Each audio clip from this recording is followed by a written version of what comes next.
بسم الله الرحمن الرحيم وبه نستعين على أمور الدنيا والدين guud ahaan shacabka sharafta badan ee reer Puntland meel kastoo ay joogaan dalka gudihiisa iyo dibaddiisa waxaan ku salaamayaa salaanta islaamka assalaamu calaykum waraxmatullaahi tacaala wabarakaatuhu xarunta dhexe ee guddiga doorashooyinka ku meel gaarka ah ee Puntland Tibek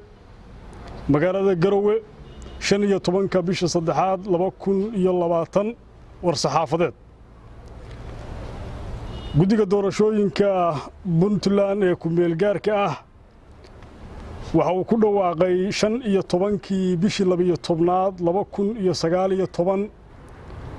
inay furan tahay diiwaangelinta ururada siyaasadda Puntland ee u tartami doona doorashada golayaasha deegaanka ama dowladaha hoose ee Puntland ka dhici doonta haddii alla idmo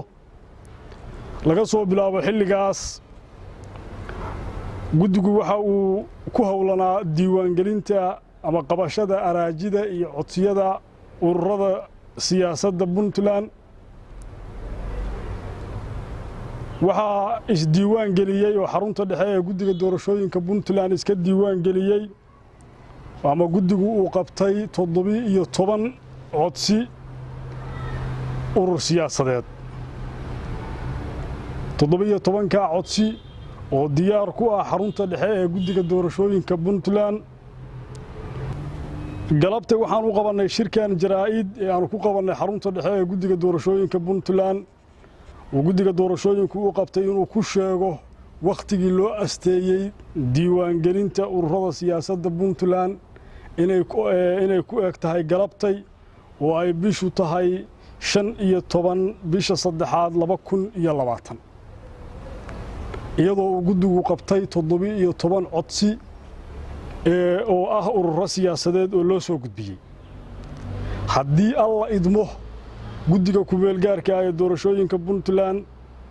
waxa uu gadaal ka faahfaahin doonaa magacyada astaamaha calaamadaha ay ururadaasi uu mid walba sida gaarka ah u leeyahay haddii alla idmo guddiga doorashooyinka Puntland waxa uu u mahad celinayaa siyaasiyiinta Puntland guud ahaan shacab weynaha reer Puntland ee ku dhiiraday in ay diiwaan gashtaan ururada siyaasadda Puntland